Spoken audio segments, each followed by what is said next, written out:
ನಾನಾ ನಮೂನೆಯ ಧಾರಾವಾಹಿಗಳ ಮೂಲಕ ಕಿರುತೆರೆ ವೀಕ್ಷಕರ ಮನಸೆಳೆಯುತ್ತಿರುವ ವಾಹಿನಿಗಳ ಪೈಕಿ ಉದಯ ವಾಹಿನಿಯೂ ಕೂಡ ಒಂದು.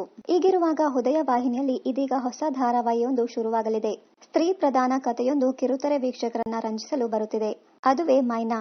ಈ ಧಾರಾವಾಹಿಯ ಪ್ರಮುಖ ಪಾತ್ರದಲ್ಲಿ ವಿಜಯಲಕ್ಷ್ಮಿ ನಟಿಸುತ್ತಿದ್ದಾರೆ. ಕಿರುತೆರೆ ನಟಿ ವಿಜಯಲಕ್ಷ್ಮಿ ಮೈನಾ ಪಾತ್ರದಲ್ಲಿ ನಿಮ್ಮನ್ನ ರಂಜಿಸಲಿದ್ದಾರೆ. ಈ ಹಿಂದೆ ನಕ್ಷತ್ರಳಾಗಿ ನಟಿಸಿ ಕಿರುತೆರೆ ವೀಕ್ಷಕರಿಗೆ ಮನರಂಜನೆಯ ಮಹಾಪೂರವನ್ನೇ ಉಣಬಡಿಸಿದ್ದ ವಿಜಯಲಕ್ಷ್ಮಿ ಇದೀಗ ಮೈನಾ ಆಗಿ ಮತ್ತೊಮ್ಮೆ ಕಿರುತೆರೆ ಮೇಲೆ ಕಾಣಿಸಿಕೊಳ್ಳಲಿದ್ದಾರೆ. ಹಳ್ಳಿ ಹುಡುಗಿ ಮೈನಾಳಾಗಿ ಕಾಣಿಸಿಕೊಳ್ಳುತ್ತಿರುವ ವಿಜಯಲಕ್ಷ್ಮಿ ಅವರಿಗೆ ಇದು 2ನೇ ಧಾರಾವಾಹಿ. ಗಣಿತ ವಿಷಯದಲ್ಲಿ ಸ್ನಾತಕೋತ್ತರ ಪದವಿ ಪಡೆದಿರುವ ವಿಜಯಲಕ್ಷ್ಮಿಗೆ ನಟನೆಯತ್ತ ಆಸಕ್ತಿ ಇತ್ತು. ನಟಿಯಾಗಿ ತೆರೆ ಮೇಲೆ ಕಾಣಿಸಿಕೊಳ್ಳುವ ಆಸೆಯೂ ಇತ್ತು. ಅದಕ್ಕಾಗಿ ಆಕೆ ಪ್ರಯತ್ನವನ್ನ ಕೂಡ ಮಾಡಿದ್ದರು. ಆದರೆ ಯಾವುದೂ ಕೂಡ ಈಡೇರಲಿಲ್ಲ.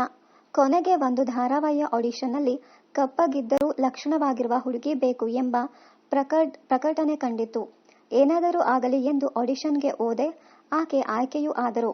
ಮೊದಲ ಧಾರಾವಾಹಿಯಲ್ಲಿ ಆರ್ಜೆ ಸಖಿಯಾಗಿ ಮೂಡಿ ಮಾಡಿದ್ದರು ವಿಜಯಲಕ್ಷ್ಮಿ. ಆಡಿಷನ್ ಸಮಯದಲ್ಲಿ ಸ್ಕ್ರಿಪ್ಟ್ ನೋಡುತ್ತಾ ಆರ್ಜೆಯವರಂತೆ ಪಟಪಟನೆ ಮಾತನಾಡಲು ಆರಂಭದಲ್ಲಿ ಕಷ್ಟವಾಯಿತಂತೆ. ಅದಕ್ಕಾಗಿ ಅವರು FM ಕೇಳುತ್ತಾ ಅಭ್ಯಾಸವನ್ನ ಕೂಡ ಮಾಡಿದ್ದರಂತೆ. ಅದು ಆಕೆಗೆ ಸಹಾಯ ಮಾಡಿತಂತೆ. ನಕ್ಷತ್ರ ಆಗಿ ಕಿರುತೆರೆ ವೀಕ್ಷಕರ ಮನಸೆಳೆದಿರುವ ವಿಜಯಲಕ್ಷ್ಮಿ ಬರೋಬ್ಬರಿ 5 ವರ್ಷಗಳಿಂದ ಧಾರಾವಾಹಿಯ ಆಡಿಷನ್ನಲ್ಲಿ ಭಾಗವಹಿಸುತ್ತಿದ್ದರಂತೆ.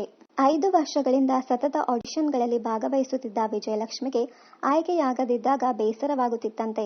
ನಟಿಯಾಗಬೇಕು ಎಂಬುದೇ ಆಕೆಯ ದೊಡ್ಡ ಕನಸು. ಒಂದಲ್ಲ ಒಂದು ದಿನ ಅದು ಈಡೇರಬಹುದು ಎಂದು ಅನಿಸಿಕೊಂಡರೂ ಕೊಂಚ ಭಯವೂ ಇತ್ತಂತೆ.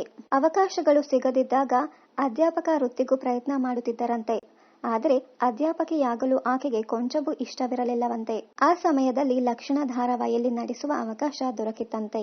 ನಕ್ಷತ್ರ ಆಗಿ ಆಯ್ಕೆಯಾದಾಗ ತೆರೆಯ ಮೇಲೆ ಮೊದಲ ಬಾರಿ ಕಂಡಾಗ ವಿಜಯಲಕ್ಷ್ಮಿಗೆ ಬಹಳ ಖುಷಿಯಾಗಿತ್ತಂತೆ. ವೀಕ್ಷಕರು ಮೆಚ್ಚಿಕೊಂಡಾಗ ನಟನೆಗೆ ಬಂದು ಕೂಡ ಸಾರ್ಥಕವಾಯಿತು ಎಂದು ಆಕೆಗೆ ಅನಿಸಿದ್ದಂತೆ. ಇನ್ನು ಬಹುದಿನಗಳ ಕನಸು ನನಸಾದ ಸಂತಸದಲ್ಲಿರುವ ವಿಜಯಲಕ್ಷ್ಮಿ ಇದೀಗ ಮೈನಾ ಆಗಿ ಕಿರುತೆರೆಯಲ್ಲಿ ಸೆಕೆಂಡ್ ಇನ್ನಿಂಗ್ ಶುರು ಮಾಡಲಿದ್ದಾರೆ. ಇದರ ಜೊತೆಗೆ ಗಣಿತದಲ್ಲಿ PhD ಮಾಡುವ ಹಂಬಲವಿರುವ ಈಕೆ ಮತ್ತೊಮ್ಮೆ ಕಿರುತೆರೆ ವೀಕ್ಷಕರನ್ನ ರಂಜಿಸಲಿದ್ದಾರೆ. ಇನ್ನಷ್ಟು ಕನ್ನಡ ಧಾರಾವಾಹಿ, ಸಿನಿಮಾ ಹಾಗೂ ಇನ್ನಿತರ ನ್ಯೂಸ್ ಅಪ್ಡೇಟ್ಸ್ಗಾಗಿ ಚಾನೆಲ್ ಅನ್ನ ಸಬ್ಸ್ಕ್ರೈಬ್ ಮಾಡಿ. Thank you.